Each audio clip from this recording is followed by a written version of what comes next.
Hello everyone. आज के इस वीडियो में हम लोग देखने वाले हैं क्लास 9, ठीक है, साइंस चैप्टर आप लोग का 7 है, जीवों में विविधता। ठीक है, जीवों में विविधता, डिवर्सिटी इन लिविंग ऑर्गेनिजम्स। इस अध्याय में जितने भी क्वेश्चन है, सारे क्वेश्चन के आंसर हम लोग इस वीडियो में जानेंगे। इसके लिए आप लोग को क्या करना है, बस चैनल को सब्सक्राइब करके बेल आइकन को प्रेस कर लेना है और इस वीडियो को लाइक कर लेना है, क्योंकि हम आपको भी क्लास 9 के सारे विषय के क्वेश्चन आंसर डेली डालते हैं। तो आप लोग चैनल को जरूर सब्सक्राइब कर लीजिएगा। चलिए हम लोग वीडियो को स्टार्ट करते हैं। देखिए आप लोग का यहाँ पर क्वेश्चन नंबर 1 है। यहाँ पर जीवों के वर्गीकरण के क्या लाभ है, जीवों के वर्गीकरण से हमें क्या लाभ है। तो चलिए इसके उत्तर हम लोग देख लेते हैं। तो देखिए आप लोग यहाँ पर उत्तर में लिखेंगे, जीवों के वर्गीकरण से उनका अध्ययन सरल बन जाता है। अगर हम लोग उसको कई भागों में बांट देंगे, कई उसका वर्गीकरण करेंगे, तो उनका जो अध्ययन है, जीवों के बारे में हमें नॉलेज जो होगा वो बहुत ही ज़्यादा आसानी पूर्वक समझ में आ जाएगा। अध्ययन हम आसानी पूर्वक कर लेंगे। विभिन्न जीवों के मौलिक संबंध सरलता से स्पष्ट हो जाएगी। ठीक है, देखिए आगे कहता है, वर्गीकरण जीवों की विविधता को स्पष्ट करने में सहायक है। वो जीवों के बीच क्या भिन्नताएं हैं, क्या अंतर है, इसको भी स्पष्ट करेगी। कब? जब हम जीवों में वर्गीकरण करेंगे। वर्गीकरण द्वारा किसी भी समूह विशेष का अध्ययन करने पर उस समूह के सभी जीवों के सामान्य लक्षणों का ज्ञान प्राप्त हो जाता है। ठीक है, ये सभी विषय हमें लाभ होता है। आगे देखिए 4 में लिख लेंगे, इसके द्वारा ही जीव जैव विकास को समझने में सहायता मिलती है। जब हम लोग जीवों में वर्गीकरण करते हैं तो हमें जीवों के बारे में, उसके जैव के विकास के बारे में हम लोग को समझने में सहायता मिलती है। चलिए क्वेश्चन नंबर 2 को हम लोग समझते हैं। देखिए यहाँ पर आप लोग का प्रश्न 2 है। यहाँ पर देखिएगा, कहता है वर्गीकरण में पदानुक्रम निर्धारण के लिए 2 लक्षणों में से आप किस लक्षण का चयन करेंगे।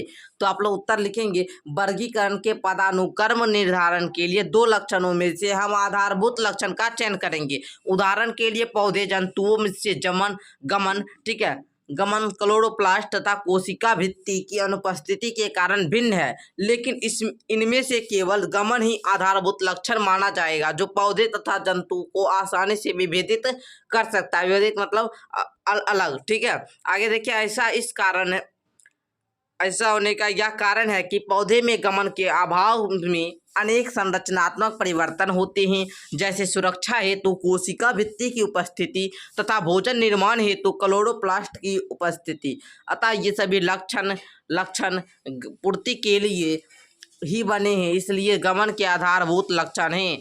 ठीक है, अतः इसका चयन पदानुक्रम निर्धारण के लिए उचित है। ठीक है, आप लोग को इस प्रकार उत्तर लिख लेना है। क्वेश्चन नंबर 3 को हम लोग देखते हैं।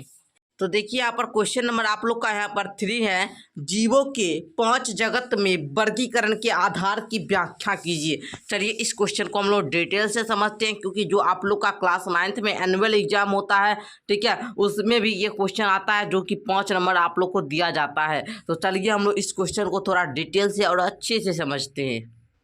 तो देखिए आप लोग यहाँ पर लिखेंगे, वेक्टेकर, ठीक है, वेक्टेकर द्वारा संपूर्ण जीव समुदाय को 5 जगत में वर्गीकृत किया गया। ये जो वेक्टेकर है, ये एक वैज्ञानिक थे जो जीवों को 5 जगत में बांटे थे। ठीक है, याद रखिएगा। आगे देखिए, आगे यहाँ पर देखिए आप लोग का जीव समुदाय है, इसको 5 भागों में बांटा गया है, Monera, protista, fungi, Plantae, animalia.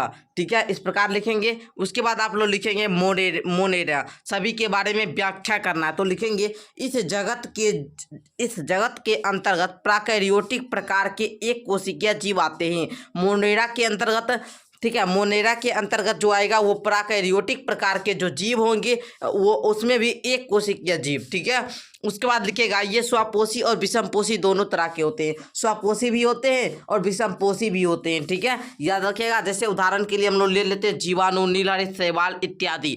आगे देखिए दूसरा है प्रोटिस्टा।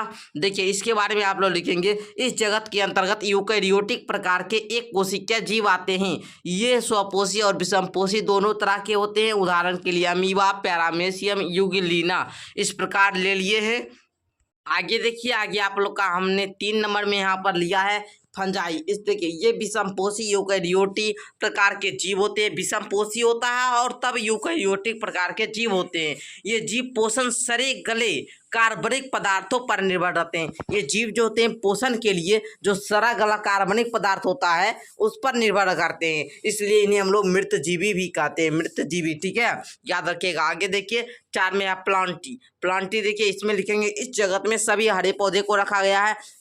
ये चौथा भाग है। ठीक है, जीवों को 5 भागों में वर्गीकृत किया गया है। किसके अनुसार? विहेट टेकर के अनुसार। उसमें ये चौथा भाग है प्लांटी। इसमें इसके अंतर्गत जो है सभी हरे पौधे को रखा गया है। ये स्वपोषी होते हैं और प्रकाश संश्लेषण के लिए क्लोरोफिल का प्रयोग करते हैं। आप लोग मेरी बातों पर ध्यान दीजिएगा। ये प्लांटी जो होते हैं ये स्वपोषी होते हैं और ये प्रकाश संश्लेषण के लिए क्लोरोफिल का प्रयोग करते हैं। आगे देखिए 5 में है एनिमेलिया। इसमें आप लोग लिखेंगे इस जगत में सभी जंतु को रखा गया है।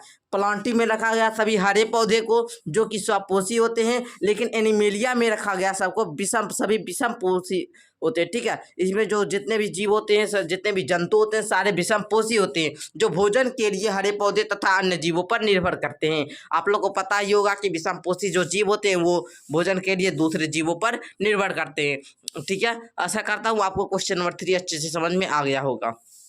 चलिए आगे हम लोग क्वेश्चन नंबर यहाँ पर आप लोग का चौथा है, पादप जगत के प्रमुख वर्ग कौन है? इस वर्गीकरण का क्या आधार है? इसके उत्तर हम लोग जानते हैं। 4 नंबर क्वेश्चन का उत्तर में आप लोग लिखेंगे पादप जगत के प्रमुख वर्ग हैं थैलोफाइटा, ब्रायोफाइटा, टेरिडोफाइटा, जिम्नोस्पर्म तथा एंजियोस्पर्म। इस वर्गीकरण में प्रथम स्तर का वर्गीकरण इस तथ्य पर आधारित है कि पादप शरीर के मुख्य घटक पूर्ण रूपेण विकसित तथा विभेदित है अथवा नहीं। वर्गीकरण के अगले स्तर पर पादप शरीर में जल तथा अन्य पदार्थों को संवहन करने वाले विशेष ऊतकों की उपस्थिति अथवा अनुपस्थिति है। तत्पश्चात यह देखा गया है कि पौधे में बीज धारण की क्षमता है या नहीं। यदि बीज धारण की क्षमता है तो क्या बीज फल के अंदर विकसित हुए हैं या नहीं। ठीक है, इस प्रकार आप लोग क्वेश्चन नंबर यहाँ पर 4 का अंतर लिख लीजिएगा।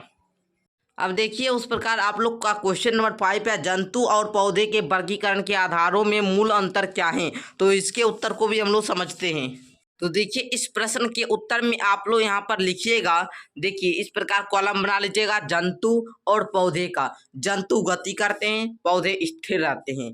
जंतु में कोशिका भित्ति ना होती है और पौधे में कोशिका भित्ति होती है। ठीक है, देखिए जंतु कोशिका में पौधे भित्ति कोशिका भित्ति नहीं होती है। ठीक है, देखिए पौधे की जो कोशिका होती है उसमें कोशिका भित्ति उपलब्ध होता है, कोशिका भित्ति। ठीक है, और जंतु कोशिका में कोशिका भित्ति ना होती है। जंतु कोशिका में क्लोरोफिल नहीं पाया जाता है और पौधे की कोशिका में क्लोरोफिल पाए जाते हैं। उसके बाद देखिए ये विषमपोषी होते हैं। कौन? जंतु कोशिका विषमपोषी होते हैं। जंतु विषमपोषी होते हैं और ये पादप जो हैं ये स्वपोषी होते हैं। पादप स्वपोषी होते हैं। पादप में ये जंतु जो है ये विषमपोषी होते हैं। पादप में क्लोरोफिल पाया जाता है, जंतु में क्लोरोफिल भी नहीं पाया जाता है। ठीक है, जंतु में कोशिका भित्ति ना होती है, पादप में कोशिका भित्ति होती है। जंतु गति करते हैं लेकिन पौधे क्या होते हैं? स्थिर रहते हैं। ये सब अंतर आप लोग लिख लीजिएगा। आगे देख लेते हैं। आगे देखिए आगे आप लोग का क्वेश्चन नंबर यहाँ पर 6 है। ठीक है, कशेरुक प्राणी जिसे हम लोग वर्टिब्रेटा को विभिन्न वर्गों में बांटने के आधार की व्याख्या कीजिए। चलिए इसे हम लोग समझते हैं डिटेल से। कि आप लोग प्रश्न 6 के उत्तर में यहाँ पर आप लोग लिखिएगा वर्टिब्रेटा, ठीक है, को 5 वर्गों मत्स्य, जल स्थलचर, सरीसृप, पक्षी तथा स्तनधारी में बांटा गया। पहला क्या बांटा? मत्स्य, दूसरा जल स्थलचर, ठीक है, तीसरा सरीसृप, चौथा पक्षी में, पांचवा स्तनधारी में।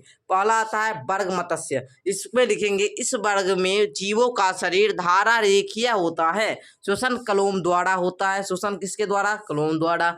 ये असमतापी जीव हैं। ठीक है, उसके बाद जिनका हृदय द्विकक्षीय होता है जैसे विभिन्न प्रकार की मछलियां। ये सब क्या होते हैं? मत्स्य, वर्ग मत्स्य में आते हैं। वर्टिब्रेटा के जो 5 भाग है उसमें जो फर्स्ट भाग है वर्ग मत्स्य, उसके अंतर्गत आते हैं कौन सी? तो मछलियां जितने भी प्रकार की होती है वो सब। ठीक है, आगे देखिए जल स्थलचर को हम लोग समझते हैं। देखिए जल स्थलचर में आप लोग लिखेंगे ये जीव जल एवं स्थल दोनों में रहने के लिए अनुकूलित होते हैं। हमने आपको यहाँ पर देखिए लिखा है जल स्तर, जल और स्थल चर, जल में भी रहेगा और स्थल पर भी रहेगा। त्वचा चिकनी होती है, ये इसमें जो जीव पाए जाते हैं जल स्थल जल के अंतर्गत जो जीव आते हैं उनकी त्वचा चिकनी होती है, जिस पर सूक्ष्म ग्रंथियां पाई जाती है, सूक्ष्म ग्रंथियां, ठीक है, श्लेष्म ग्रंथियां। इनका हृदय कक्षीय होता है, अंडे देने के लिए जल आवश्यक होता है, ठीक है। आगे देखिए थर्ड में है सरीसृप, सरीसृप वर्ग में लिखेंगे इनका शरीर सल्कों द्वारा ढका होता है, इनका हृदय सामान्यतः त्रिकक्षीय मगरमच्छ का चार कक्षीय होता है, सामान्यतः स्थल पर रहते हैं लेकिन जल में भी ना रह सकते हैं, किंतु अंडे स्थल पर ही देते हैं। उदाहरण के लिए छिपकली, सर्प, ठीक है, कछुए, ये सब किसके अंतर्गत आते हैं? सरीसृप के अंतर्गत।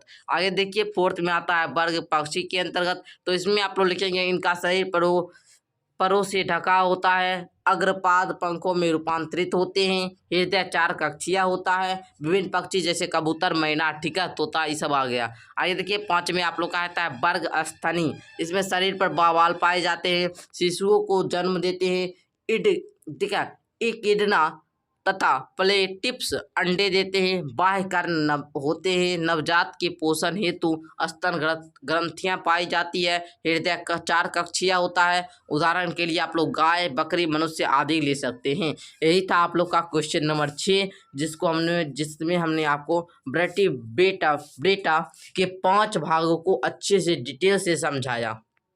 तो मैं आशा करता हूं कि आपको ये वीडियो अच्छी लगी हो।